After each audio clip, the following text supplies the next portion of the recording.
Hey everybody, it's George Whittam reporting for Whittam's World. Well, this is a cool episode this week because it's the culmination of about a half a year's work, and that is the design and build out of Alicyn Packard's voiceover recording studio. We started it, and I'm looking at the photos right now with the date stamps in February. February 8th is when I first saw the site, and we finished the job build out based on the photo log here August 12th. It's amazing. I know it sounds long, but a lot of that time was spent designing. So let's take a look at what I've compiled for you of Alicyn Packard's cute little tiny house recording studio. We are at Alicyn Packard's new studio location. Not much to see right now. It's just a 10 by 12 foot concrete slab.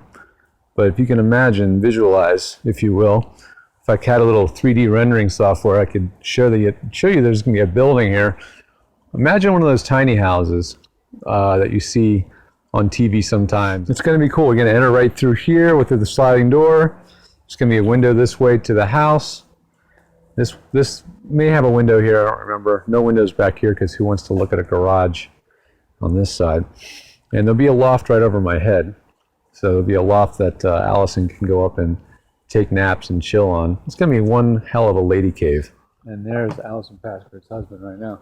How you doing, man? How are you? Doing a little home and garden show. We're going to check out the studio progress and see how it's going. I hear saws, so that means there's framing going on. How you doing? Good. Let's go check it out. Once framing starts, it gets moving quick. How you doing? Yeah, they don't mess around, man. Once the framing gets going. Look at that beauty. Look at the size of that header, man. This thing's going to be built to stand for a long time. Does it look bigger now? Yeah, it's huge. Looks bigger than you. It's so hard to imagine it when it's a flat slab, right? Yeah. And when you see it. Oh, okay. How you doing, man? Yeah, George. Nice to meet you. Nice to meet you too, bro. Looking good. Thank you. Look how they have a carriage bolted to the foundation. This sucker's not sliding off the foundation. Look at the size of that carriage bolt. Yeah. Holy cow. Awesome.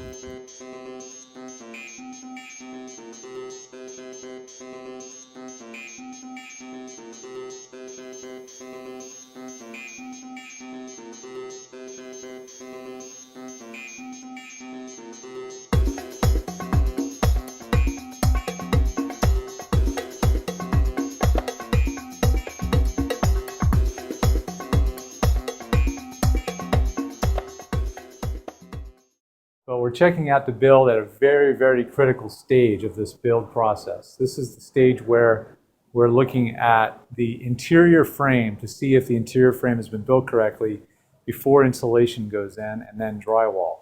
Super critical time, because if we don't catch any mistakes in the build at this stage, those mistakes are going to be covered in drywall and we will not be able to fix them later. It's done. However, looking around, I did notice that there was a couple spots that had what we call shorts in the design, short outs in the install. And that is one right there. See where the screw goes through the steel and into the wood? That's what we call a short. There's another one up here as well. So that's the kind of thing that I'm looking for, because even though it doesn't seem like much, it seems pretty insignificant, a little short like that can join the two together as though you have a bridge of a guitar.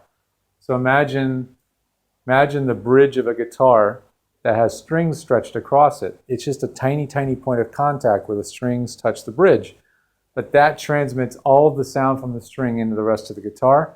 The same thing can happen with a short like this. So very careful not to have those. We'll have the framer come back and cut those nails and get rid of those little short outs. So I'm going to do a walkthrough with our contractor and have him take a look and make sure that we all cross our T's and dot our I's on these little things. These details seem insignificant, but they may transmit noise into this room and negate all the efforts and costs involved to build a room like this. And of course, here's our insulated, or our silent, or very, very quiet, not silent, but very quiet air conditioning unit. It's called a mini split ductless unit that goes up on the wall. And all of the lines that supply the condenser to the unit and the drain work all has to be routed to the outside. So there's the drain work going down and through the exterior studs. And then we have the supply lines to the air conditioning unit that have to go all the way around to the outside to where the condenser will live. If we go around back, the condenser unit should be out there. And there it is. There's the condenser. Needless to say, the studio will stay cool, no problem at all. It's about week 9. Let's see how the place looks. Look at this place. Is that cute or what? Look at the wood they've put on the side of this building. Man, I never imagined that the flat wood sides would give it so much personality. So cool. And they did a clever thing to, to keep the costs in check. Instead of doing wood all the way around, because wood's a lot of maintenance costs, they just stuck with stucco on the back side.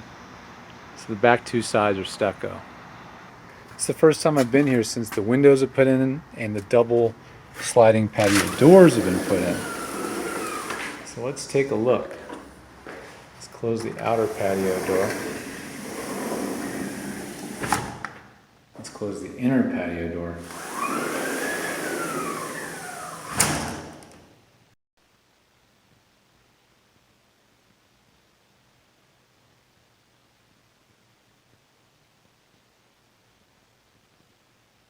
That's pretty quiet. Pretty quiet, but one heck of an echo chamber, as you can hear. So that's going to be a next part of the project, now that the floors have surfaced. Nice. But yeah, it's come together beautifully. We are so close I can taste it. So you can hear, this is what a completely untreated acoustic space sounds like. It's almost a 2-second reverb time in here. It takes 2 seconds for a snap to die away. Maybe even longer. So we need to get that reverb time down from 2 seconds down to 1/10 of a second. Congrats, Alicyn. We're getting really close. Hey everybody, George Whittam here at Alicyn Packard's studio. We're just about at the end of the line on this project. There's a couple little details, as there always are, left over. One of them is to have this ladder replaced with a proper rolling library style ladder, which will be up there eventually. That's a project that's out of my purview for sure. But we've added 2 more acoustical panels to the ceiling to deaden down the room just a little bit more as per Alicyn's request. Everything that's going to be in here pretty much is in here now. We've got the piano, we've got the piano bench, the love seat, rug, and now we have the new electric lift desk. Check this thing out. The desktop is, you can order any size you want, any shape you want. You can order only the legs if you want. It's called an uplift desk, and if you want to work at a higher height, maybe you're reading your script off the screen, just raise it up. Want to sit down, kick back, and relax? Yeah, baby. And I've attached the rack at the bottom, suspended below, to hold all her equipment. Let's turn on that preamp and get that baby warmed up. It's been really great working on this project, Alicyn and Jason. Thank you so much for trusting me with this pretty big deal of a project. It's been really a huge pleasure, and I'm just excited to have you in your new space. It's a lovely space to be, hang out, work, and chill whenever you need to take a load off. So a lot of fun getting this studio together for you. Peace. I could not be happier with my home studio. George has been amazing to work with. Not only did he design the structure, he also was the project manager, worked with my general contractor, literally hung all the acoustic panels, installed my software on my computer. He's been indispensable to this project. And not only that, when you take on a project this size, it's a bit nerve-wracking because not only are we trying to build a standalone structure that's an isolation booth in and of itself in the flight path of the Burbank Airport. But I also wanted it to be a beautiful and inspiring space to work in, and I wanted a little area for relaxation and meditation. And George was able to hear my creative vision and make it a reality. And I am so happy with the final product, and I just can't believe that it all came together perfectly. So thank you so much, George, for helping to make my vision a reality. Well, thanks a lot for watching that. I hope you found that entertaining and maybe a little bit educational and perhaps inspiring for your own studio project. If you've got any questions for me, I'd love to answer them right here on Whittam's World. Send them in to whittamsworld@edgestudio.com. If you have technical needs and you want help with your studio or want to learn how to record or anything in that regard, you can now find that at edgestudio.com, right on the home page. Just click on the tech department and you'll be right into the world of technology of Edge Studio. And of course, you can always give us a call at 212-868-3343. Thanks for watching. This has been George Whittam for Whittam's World. See you guys.